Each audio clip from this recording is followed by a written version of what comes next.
yang saya buat.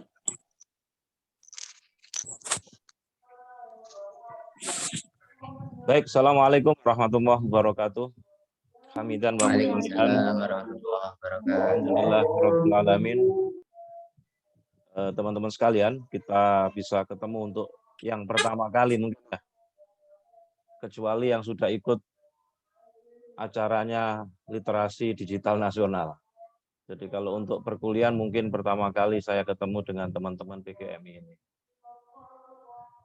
Materi pengantar kuliah sudah saya kirim ke grup WA, jadi nanti jenengan baca, kemudian ketua kelas membagi ya.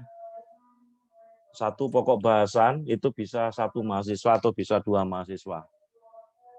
Saya sampaikan sejak awal sehingga siapapun yang bisa selesai duluan dan presentasi duluan tentu saya akan kasih apresiasi ya. Jadi tidak harus nunggu urutan kacang ya. Siapa yang siap makalahnya sudah dikirim dan kemudian bisa presentasi, tentu sebagaimana kakak-kakak kelas Anda, mereka yang berani tampil dan makalahnya sudah siap duluan, sudah pasti dapat A+. Karena dia bisa memanfaatkan waktu sebaik mungkin ya. Teman-teman sekalian, saya akan share screen untuk materi pengantar, materi awal biasanya saya memberikan motivasi pada Anda semua. Kelihatan ya?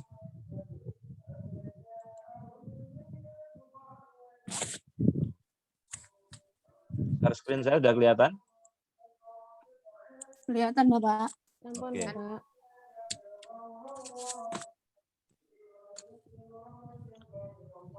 Baik, teman-teman sekalian, potensi dahsyat yang Allah berikan kepada manusia itu begitu luar biasa. Ya. Apa yang membedakan manusia beda dengan hewan? Apa yang membedakan manusia beda dengan makhluk yang lainnya? Salah satu pembeda yang paling utama adalah manusia dikasih oleh Allah akal pikiran. Saya seringkali guyonan, kambing punya otak, manusia punya otak, bandeng punya otak, tapi hanya manusia yang mampu membuat otak-otak bandeng. Nah, itu yang membedakan manusia beda dengan hewan. Teman-teman sekalian, apa saja potensi dahsyat yang diberikan oleh Allah kepada kita? Salah satunya adalah akal pikiran. Ini salah satu buku yang saya tulis ketika ya. Tolong di mute ya. Ini salah satu buku yang saya tulis pada saat saya kena COVID-19. Bukunya adalah Buatlah Tanda di Alam Semesta. Sebagian materi motivasi dan sebagian beberapa kuliah integrasi Islam dan Sains ada di buku ini. Silakan kalau Anda mau memiliki. Jadi bisa pesan, harganya 70.000 ya, belum ongkos kirim. Nanti bisa pesan di WA ya. Jadi pada saat saya kena COVID-19 teman-teman sekalian, hampir 1 bulan lebih saya melawan COVID-19 itu, dan rupanya pada saat ketika saya kritis, 4 hari kritis, panas tinggi, kemudian batuk, penciuman sudah tidak bisa merasakan apa-apa, kemudian dada sesak. Di saat itulah kemudian saya benar-benar pasrah sama Allah. Nah, dalam imajinasi saya seperti dihampiri oleh almarhum ibu saya. Dan kalimat buatlah tanda di alam semesta itu teman-teman sekalian, itu pesan almarhum ibu. Jadi ibu itu sebelum meninggal dunia pernah menyampaikan pesan sama saya yang kalimatnya sederhana tetapi maknanya dalam. Makanya ini seringkali saya sampaikan di berbagai forum ketika saya ngisi. Apa itu? Buatlah tanda di alam semesta. Jadi buatlah tanda di alam semesta itu bukan foto saya tertempel di mana-mana, tidak. Tetapi yang dimaksud dengan buatlah tanda di alam semesta itu, buatlah prestasi apapun, karya apapun yang menjadikan Allah itu ridho. Jadi syarat yang pertama, buatlah prestasi apapun, karya apapun yang menjadikan Tuhan layak mencintai dan menolong kita. Yang kedua adalah kedua orang tua kita bangga punya anak seperti kita. Dan yang ketiga adalah bermanfaat bagi banyak orang. Kalau kita punya kriteria 3 itu, maka itulah bagi saya buatlah tanda di alam semesta. Anda bagikan, Anda share, apalagi kalau di dunia internet, insya Allah ini akan membawa berkah dan keberkahan bagi kita. Teman-teman sekalian, potensi dahsyat yang diberikan oleh Allah kepada kita, ya ini sebagai perkenalan, biar ini nama saya, latar belakang pendidikan saya farmasi UNER S1-nya, kemudian Fakultas Dakwah YAIN Sunan Ampel Surabaya. Jadi kita belajarnya ilmunya siksak. Jadi saya orang eksak, jadi kebetulan saya seringkali dikasih amanah untuk mata kuliah integrasi Islam dan Sains. Karena kebetulan saya orang eksak, orang sains, dan saya juga S2-nya ilmu komunikasi, S3-nya di Rosat Islamiyah. Jadi memang saya keilmuannya siksak. Ini beberapa aktivitas saya, teman-teman sekalian. Ya. Nah, saya bicara tentang hukum perubahan. Sekarang negara manapun, perusahaan manapun teman-teman sekalian, itu mengalami kondisi yang saya sebut dengan 5C. Kritis. C yang pertama kritis. Yang kedua kompetisinya sangat ketat. Maka kalau mau tidak mau, kalau kita tidak mau belajar, tidak beradaptasi, tidak meningkatkan kompetensi, maka kita akan ketinggal. Ya, kita akan ketinggal. Sudah kompetisinya sangat ketat, kemudian kritis, kemudian challenge tantangannya begitu besar, kemudian change, perubahan. Jadi berubah itu sebuah keniscayaan.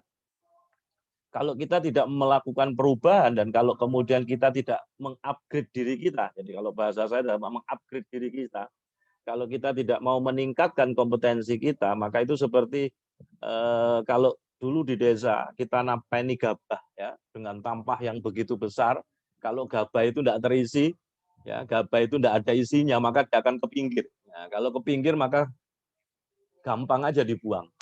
Nah, sama dalam kehidupan ini. Teman-teman sekalian, kalau kita tidak mau meningkatkan kompetensi, kalau kita tidak mau meningkatkan keahlian kita, skill, kemampuan, dan sebagainya, maka kita akan menjadi orang yang ke pinggir. Jadi kalau udah ke pinggir ya ditinggal. Peradaban maju itu butuh orang-orang yang senantiasa bersiap untuk melakukan perubahan ke arah yang lebih baik. Di dalam Al-Quran Allah menyebutkan dengan innallaha la yughayyiru ma biqaumin ya hatta yughayyiru ma bi anfusihim. Innallaha la yughayyiru ma biqaumin hatta yughayyiru ma bi anfusihim. Sesungguhnya Allah tidak akan mengubah keadaan suatu kaum kecuali kaum itu mereka mengubah keadaan yang ada pada diri mereka sendiri.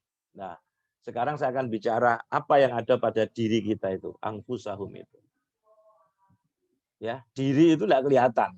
Yang kelihatan itu biasanya bentuk fisik saja. Jadi kalau kita lihat anugerah ilahi yang ada pada diri kita, inilah potensi yang dikasih oleh Allah kepada kita. Kita mau pakai atau tidak, kita mau menggunakan atau tidak.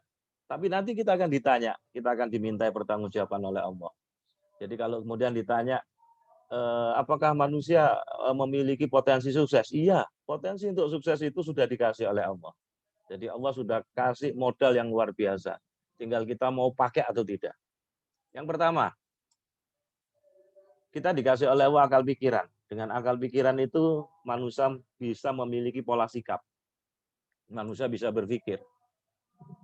Kemudian Allah kasih yang disebut dengan fungsi tubuh. Maka dengan fungsi tubuh, maka manusia bisa melakukan tindakan. Ini ayat-ayat Allah juga. Jadi ayat-ayat Allah itu teman-teman sekalian ada yang tersurat, ada yang tersirat. Yang tersirat itu ada di alam semesta, ada di kehidupan ini, dan ada pada diri kita ini. Itu ayat-ayat Allah. Maka itu yang disebut dengan ayat-ayat kauniyah. Nah, ada ayat-ayat Allah yang tersurat, yaitu di dalam Al-Quran maupun As-Sunnah. Itulah yang disebut dengan ayat-ayat kauniyah. Nah, di dalam integrasi Islam dan Sains ini, bagaimana kita mampu mengkonektingkan antara ayat-ayat kauniyah, ayat-ayat kauliyah dengan ayat-ayat kauniyah. Sehingga kemudian kita memiliki pemahaman yang integral, pemahaman yang holistik. Ya, potensi yang dikasihkan oleh Allah yang ketiga adalah manusia dikasih kekuatan spiritual. Dengan kekuatan ini manusia memiliki keyakinan. Nah, disinilah kemudian kenapa pentingnya agama itu. Kemudian yang keempat, manusia dikasih yang disebut dengan kekuatan emosi, perasaan. Kita bisa bayangkan kalau manusia tidak memiliki emosi, tidak memiliki perasaan, maka manusia tidak punya hasrat yang menyala-nyala untuk meraih sesuatu. Maka segalanya itu kalau itu diatur dengan benar akan menjadi sesuatu yang luar biasa. Dan yang kelima, teman-teman sekalian, manusia dikasih oleh Allah kekuatan adversity, daya juang. Ada orang pintar, cerdas, tapi kalau dia tidak memiliki daya juang, maka dia akan sulit mencapai sesuatu. Dan ternyata anugerah ilahi itu sudah dikasihkan oleh Allah. Jadi anugerah ilahi, saya sebut ini anugerah ilahi. Tinggal bagaimana kita menggunakannya. Tinggal bagaimana kita mensyukurinya. Teman-teman sekalian, mari saya akan bahas tentang akal dulu. Jenengan bisa catat, manusia itu dikatakan bisa berpikir, proses berpikir itu baru akan terjadi kalau ada 4 unsur. 1, harus ada fakta. 2, harus ada proses penginderaan, karena manusia punya panca indera. Ada fakta, ada proses penginderaan. Yang ketiga, manusia dikasih adzima, otak. Dan yang keempat, informasi. Kemampuan manusia mengaitkan informasi dengan yang ia miliki, ya, kemampuan manusia mengaitkan fakta dan informasi yang ia miliki, itu yang disebut dengan proses berpikir. Itu yang disebut dengan berpikir. Dari berpikir itulah muncul mafhum, pemahaman. Pemahaman itulah nanti yang akan menentukan manusia itu bertindak atau tidak. Nah, tinggal nanti pemahamannya itu dilandasi oleh apa. Saya ulangi. Hakikat berpikir itu pasti di dalamnya ada 4 unsur itu. Jadi yang pertama harus ada fakta. Fakta itu ada kalanya bisa dilihat oleh manusia, tetapi ada kalanya tidak bisa dilihat oleh manusia, tapi bisa dirasakan. Kemudian yang kedua, manusia punya panca indera. Berarti ada proses penginderaan terhadap fakta itu. Dan yang ketiga harus ada otak. Dan yang keempat harus ada pengetahuan, informasi yang dimiliki sebelumnya. Saya kasih contoh, ada fakta, tetapi ada proses penginderaan, tapi otaknya konslet, maka tidak bisa berpikir. Orang gila, ketika dia melihat ada uang 50.000 di jalan raya misalnya, dia lihat uang itu, ada fakta, ada proses penginderaan yang dia lakukan. Dia punya otak, tetapi otaknya konslet. Dia tidak punya informasi sebelumnya bahwa itu uang. Mungkin bisa jadi uang itu diambil, terus kemudian disobek-sobek. Nah, tapi beda kalau kemudian yang dilakukan oleh kita.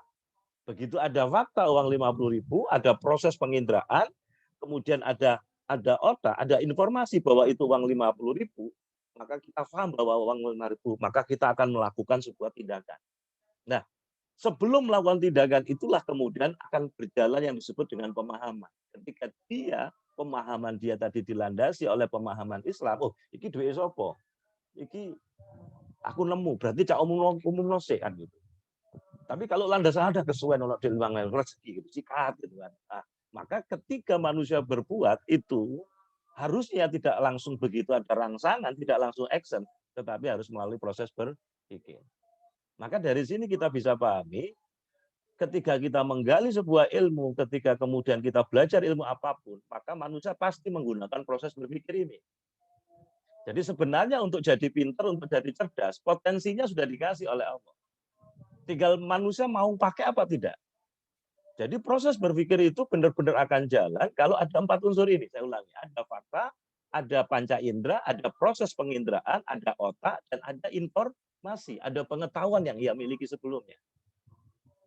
Kalau tidak ada fakta, kemudian tidak ada yang diindra, maka otak juga tidak bisa berpikir. Ada fakta, ada proses penginderaan, ada otak, tetapi tidak punya informasi sama sekali, maka bisa jadi tidak jalan juga proses berpikirnya. Misalnya di depan kelas, di depan kita disuguhkan satu gelas. Ada 2 gelas, satu berisi teh, yang satu berisi bensin. Tetapi ketika kita tidak memiliki maklumat, informasi sebelumnya, terhadap fakta ini, mungkin bisa jadi bensin diminum, kemudian teh digunakan untuk ngisi kendaraan. Oleh karena itu kemudian informasi itu jadi penting. Jadi adanya fakta itu ada rangsangan juga untuk proses berpikir. Jadi ada fakta, ada panca indera, ada otak, dan ada pengetahuan. Maka keempat-empatnya ini harus jalan ketika orang berpikir itu.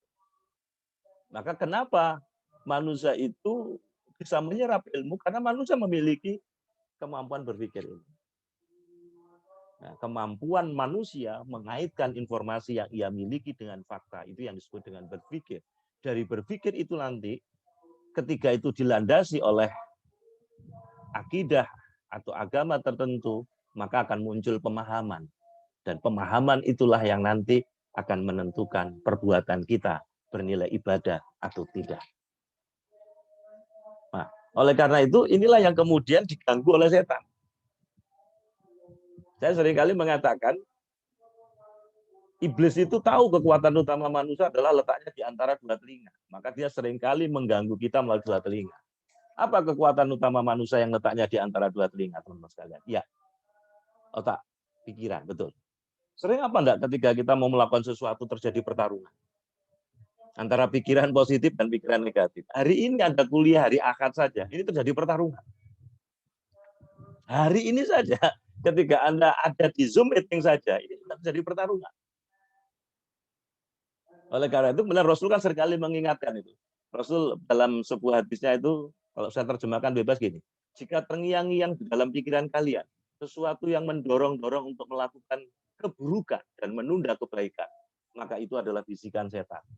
Jika terngiang-ngiang di dalam pikiran kita, sesuatu yang mendorong-dorong untuk melakukan kebaikan dan semakin menegaskan bahwa yang benar adalah benar, maka itu adalah bisikan malaikat. Dan setiap hari terjadi pertarungan ini. Ketika kita bangun tidur, kemudian tidur lagi, sadar bangun tidur lagi, terjadi pertarungan ini. Dan iblis tahu kekuatan utama manusia adalah letaknya di pikiran. Maka saya di dalam buku saya, kebetulan saya seorang penulis, buku saya banyak di penerbit Erlangga dan Gramedia. Di salah satu buku yang diterbitkan penerbit Erlangga Jakarta itu, saya menyebutkan ada 5 gembok mental. Dan itu adalah hambatan dari dalam, bukan dari luar. Yang itu menghambat kita untuk meraih sukses. 1, apa gembok mental itu? Pikiran negatif. Penyakitnya disebut dengan depresiasi diri, teman-teman sekalian. Mudah-mudahan penelitian ini keliru, karena di Indonesia itu hasil risetnya 8 dari 10 orang Indonesia kena penyakit depresiasi diri. Mudah-mudahan penelitian ini keliru, karena kalau ini terjadi gawat itu. Tapi kalau Anda bisa lihat nanti faktanya, 8 dari 10 orang Indonesia kena penyakit depresiasi diri. Apa depresiasi diri? Ciri orang yang kena penyakit depresiasi diri, itu belum mencoba sudah bilang enggak bisa, sulit, enggak mungkin, angel. Ayo. Pikiran negatif. Anda bisa cek sederhana, kalau Anda punya murid, punya santri gitu ya, ketika Anda kasih tantangan, Anda ketika kasih tugas itu, aduh Bu, saya enggak bisa, Bu, teman, Bu, opo bisa. Jadi belum mencoba sudah bilang enggak bisa, sulit, enggak mungkin. Itu penyakitnya disebut dengan depresiasi diri. Maka saya tulis di buku saya yang The Power of Spirituality yang diterbitkan oleh grupnya Erlangga, penerbit Erlangga Jakarta itu, ada 5 gembok mental, teman-teman sekalian. Kalau ini yang kita pakai jadi alasan, maka wes bablas angin nih. Jadi kita tidak akan pernah punya karya-karya besar. Yang pertama adalah pikiran negatif. Maka waspadalah terhadap pikiran negatif itu. Saya pernah punya, mungkin kalau jenengan semua seumuran saya tuh, seumuran di atas saya mungkin pernah mengenal artis ini. Dulu seringkali ngomong pusing-pusing. Jadi dia dulu terkenal artis yang seringkali ngomong pusing-pusing. Ayo, siapa itu? Peggy Melati Sukma. Betul, hidupnya itu saat itu pusing beneran. Ya, dia artis terkenal, nikah, suaminya hilang sampai hari ini tidak pernah kembali. Tapi alhamdulillah dia sekarang sudah sadar, sudah tobat, dia sudah hijrah.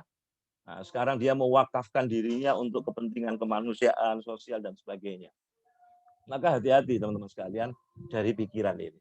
Ini potensi yang dasar. Memilih kata-kata, memilih pikiran adalah memilih masa depan. Saya ulangi, memilih kata-kata, memilih pikiran adalah memilih masa depan.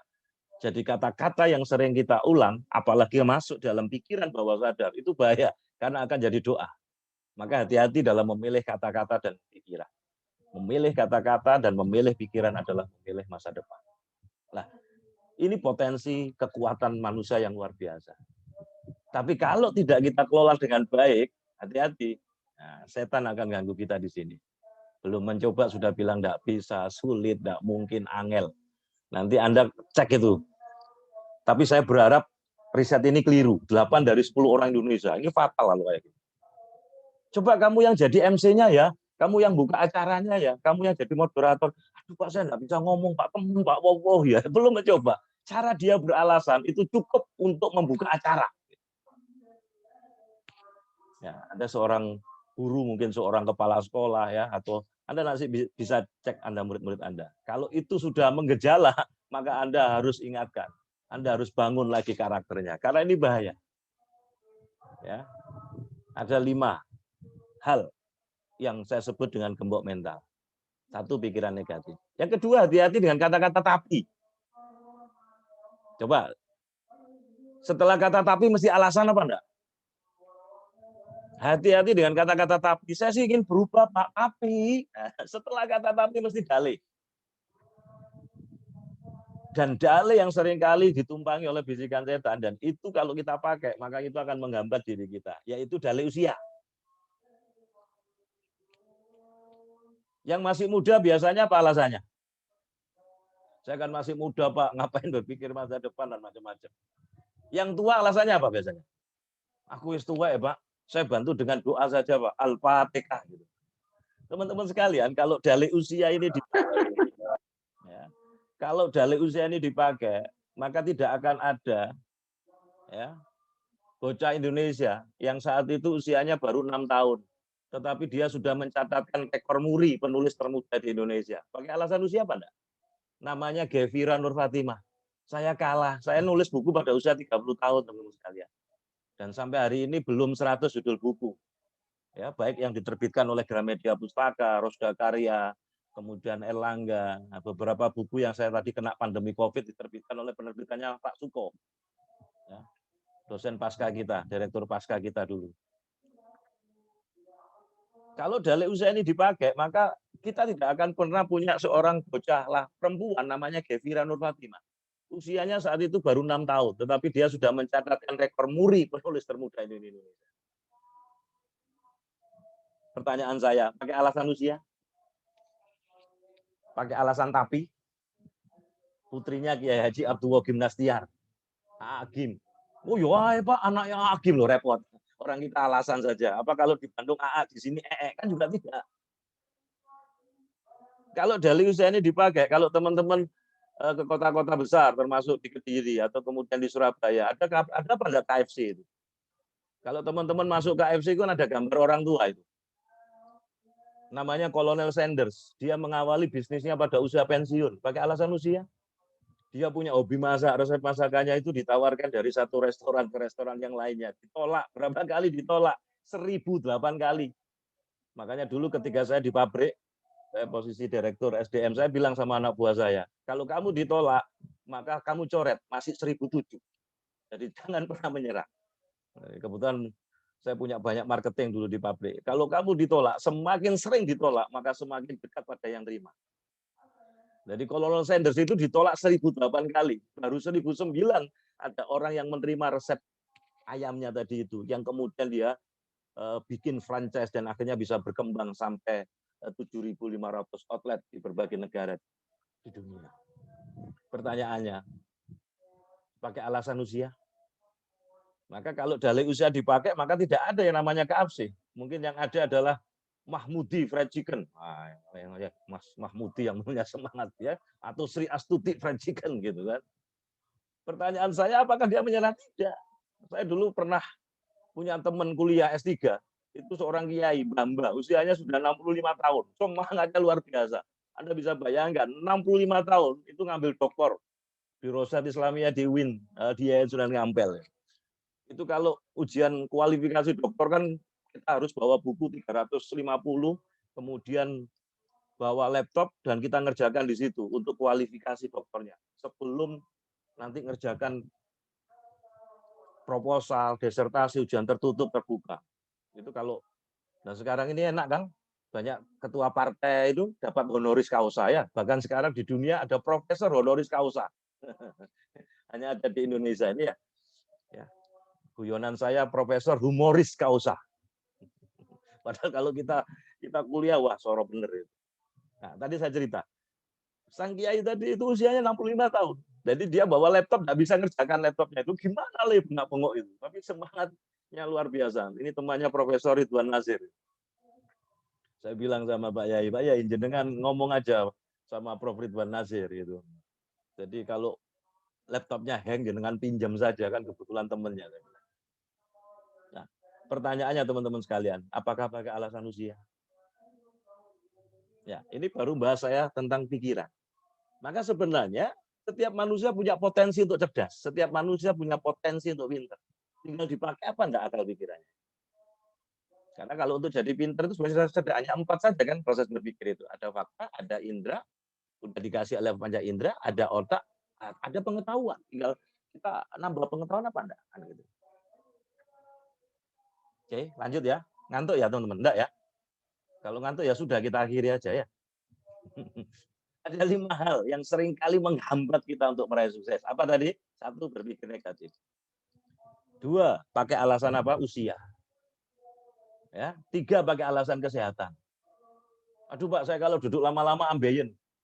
Kalau dalih kesehatan ini dipakai teman-teman sekalian, kita tidak akan pernah punya presiden Gus Dur. Ayo, apakah Gus Dur pakai alasan kesehatan? Kalau dalih kesehatan ini dipakai, kita tidak akan pernah punya tokoh inspirasi Indonesia, seorang pelawak, ya, almarhum, namanya Pepeng, arek Madura. Pepeng itu pernah diuji oleh Allah, dia sudah meninggal dunia. Sel-sel saraf tulang belakangnya tidak berfungsi, sehingga dia hanya bisa berbaring di tempat tidur. Tetapi dia menulis, dia berkarya, bahkan dia dibuatkan acara TV One saat itu. Inspirasi Pepeng. Jadi dia hanya bisa berbaring di tempat tidur, tapi dia menulis, bikin karikatur, berkarya, bahkan dia membuat acara inspirasi Pepeng. Itu bukan di studionya TV One, tetapi di kamar tidurnya Pepeng. Ya, bagi saya Pepeng ini inspirator yang luar biasa. Saya dapat ilmu yang berharga dari Pepeng. Apa yang dikatakan? Saya justru merasakan cinta kasih Allah ketika saya sakit. Oleh karena itu saya tidak boleh menyerah untuk terus berkarya, untuk terus menginspirasi Indonesia untuk menjadi jauh lebih baik. Pertanyaan saya, pakai alasan kesehatan? Pepeng itu asli Madura, Sumeneb, dari Jawa Timur. Teman-teman sekalian, saya kalau ingat Madura, saya tidak pernah lupakan Madura. Kenapa? Karena seumur-umur saya ngisi pelatihan, ngisi training, dijemput pakai mobil ambulan, ya Madura. Ayo, kenapa kok mobil ambulan? Ayo, kreatif apa enggak orang kita itu? Ayo, ada yang tahu kenapa kok mobil ambulan? Seumur-umur saya ngisi pelatihan, itu dijemput pakai mobil ambulan, ya di Madura itu. Ya. Begitu saya tanya, ambulannya itu nyampe di depan rumah saya itu. Tetangga kanan kiri saya itu bingung, loh. Cari siapa? Oh, saya mau jemput Dr. Sari. Begitu saya keluar, loh, Bapak kan ngisi pelatihan di Madura. Iya, pakai ini. Iya, Pak, biar lancar gitu. Jadi Madura itu kreatif gitu. Wah, ini sudah hampir kurang 10 menit ya. Nanti kita break, nanti jenengan masuk lagi ya. Karena Zoom-nya kan tidak berbayar. Karena tidak berbayar kan berarti 40 menit. Jadi nanti break, jenengan masuk lagi di ID meeting yang sama. Ya, kecuali kalau Zoom-nya Kominfo ya. Kalau Kominfo Anda boleh mengikuti webinar literasi digital nasional. Tapi Anda jangan ngejar sertifikatnya ya. Jadi orang-orang itu bingung sertifikatnya, tapi tidak mau diambil ilmunya. Jadi ikut itu bolak-balik tanya kapan link sertifikatnya. Teman-teman sekalian, saya ulangi lagi. Nanti kita lanjut setelah sesi ini ya. Ada 5 hal yang menghambat kita untuk meraih sukses. 1 tadi apa? Berpikir negatif. Maka hati-hati dengan pikiran kita. 2 adalah apa tadi? Pakai alasan usia. 3 pakai alasan kesehatan. Ya. 4 pakai alasan latar belakang pendidikan. Sering apa enggak ini jadi alasan? Wah, saya enggak mungkin bisa, Pak. Saya kan cuma S3 ya, Pak. SD, SMP, SMA saja. Kalau dalih ini dipakai teman-teman sekalian, saya tidak akan pernah punya seorang mentor, seorang coach, seorang pengusaha, motivator nomor 1 di Indonesia namanya Andri Wongso. Ya, Anda pernah dengar Andri Wongso? Kalau Anda ke toko-toko buku Gramedia, itu ada seorang motivator Indonesia namanya Andri Wongso. Andri Wongso itu arek Malang, Jawa Timur. Sekarang tinggal di Jakarta, dia seorang pengusaha. Andri Wongso itu sekolah dasar tidak tamat, teman-teman sekalian. Tapi muridnya ada yang profesor, yang doktor. Saya ini dokter, murid dia. Pakai alasan apa? Padahal dia sekolah dasar tidak tamat. Dan dia kalau ngisi, teman-teman sekalian, dia pernah diundang oleh Gubernur Jawa Timur, Pak Imam Utomo. Saat itu, ya, sebelum Pak Dekarwo, ya. Karena dulu Pak D, sekarang Bude kan kita. Itu untuk memotivasi tim Pon Jatim, dan saat itu tim Pon Jatim kita juara umum. Teman-teman sekalian, Andri Wongso itu sekolah dasar tidak tamat. Muridnya itu ada yang S1, S2, S3, ada yang profesor. Dan dia kalau ngisi itu gelarnya aneh. Kami murid-muridnya pernah bertanya, Bang, gelarnya kok aneh? Andri Wongso SDTTTBS. Ayo, aneh apa enggak? Andri Wongso SDTTTBS. Kemudian ditanya, Bang, kok aneh Bang gelarnya? Apa jawabnya? Ya, gelar ini tidak saya dapatkan dari perguruan tinggi manapun di dunia. Gelar ini saya dapatkan dari pahit getirnya hidup di Universitas Kehidupan, kata dia. Dan ternyata gelar itu singkatan, Andri Wongso SDTTTBS. Apa itu? Sekolah dasar tidak tamat ternyata bisa sukses. Pakai alasan latar belakang pendidikan. Maka hati-hati. Ada 5 gembok mental ini yang seringkali menghancurkan pikiran kita ini. Dan ini adalah setan. Karena setan tidak suka hidup kita ini mulia. Nah, yang kelima. Ini nomor 5, tetapi rankingnya nomor 1 secara survei. Ada 5 alasan yang seringkali menghancurkan kita. Menghambat kita untuk meraih sukses. Sehingga kemudian kita tidak punya pikiran-pikiran besar, bahkan kita tidak punya prestasi. Karena apa? Dihambat oleh gembok mental ini. 1 tadi pikiran negatif, 2 pakai dalih usia, 3 pakai dalih kesehatan, 4 pakai dalih latar belakang pendidikan, yang kelima apa? Nasib. Ayo, ini nomor 5, tapi paling banyak dijadikan alasan orang kita. Betul apa? Betul apa enggak? Ya apa mana Pak? Nasib gitu kan. Nasib ini 5, tapi rankingnya nomor 1. Anda nanti bisa riset kecil-kecilan lah. Anda tanya murid-murid Anda nanti. Kadang-kadang jawab, ya apa kamu nggak bisa, ya apa mana Bu? Nasib gitu. Hati-hati. 5 alasan ini seringkali menghancurkan pikiran kita. 5 alasan inilah yang kemudian teman-teman sekalian menghambat kita untuk meraih sukses. Inilah yang saya sebut tadi kekuatan pikiran. Maka inilah yang harus kita hancurkan gembok mental itu. Nah, tadi kita bicara tentang pikiran. Jadi pikiran itu ada, kalau teori NLP itu ada alam sadar, ada bawah sadar. Alam sadar itu pikiran yang ada pada waktu kita sadar. Ya, yang bertugas tadi itu mengolah informasi berdasarkan rasional, bahkan merespon berbagai informasi. Tetapi ada pikiran bawah sadar. Nah itu, kalau ada kata-kata sudah pikiran sadar terus diyakini masuk dalam bawah sadar, itulah yang luar biasa bahayanya kalau kemudian kita tidak hati-hati. Jadi kalau pikiran bawah sadar itu pikiran yang ada, baik kita sadar maupun tidak sadar. Dan dia bertugas mengendalikan fungsi organ tubuh, bekerja 24 jam sehari. Subhanallah, Allah luar biasa ngasih kita. Kemudian tempat menyimpan informasi yang diterima pikiran alam sadar. Jadi informasi yang diterima oleh pikiran alam sadar, yang itu kemudian diteruskan dalam pikiran bawah sadar. Kalau itu informasinya negatif, maka bahaya. Apalagi kalau diyakini. Ingat, Allah itu akan menuruti persangkaan hambanya. Nah, jadi yang bisa kita kendalikan adalah ketika kita menyerap informasi tadi itu, maka apa yang kita katakan, apa yang kita pikirkan, seharusnya berusaha sekuat tenaga adalah hal-hal yang positif. Dan kalau itu masuk di alam bawah sadar, maka itu akan diterima oleh pikiran bawah sadar kita. Dan dia akan mewujudkan. Artinya apa? Dia akan mencari dalih, alasan, dan berusaha untuk meraihnya sesuai dengan pikiran yang kita masukkan tadi itu. Dan inilah kekuatan manusia. Dan inilah yang kemudian membuat setan harus kelabakan dan mempengaruhi kita tadi itu.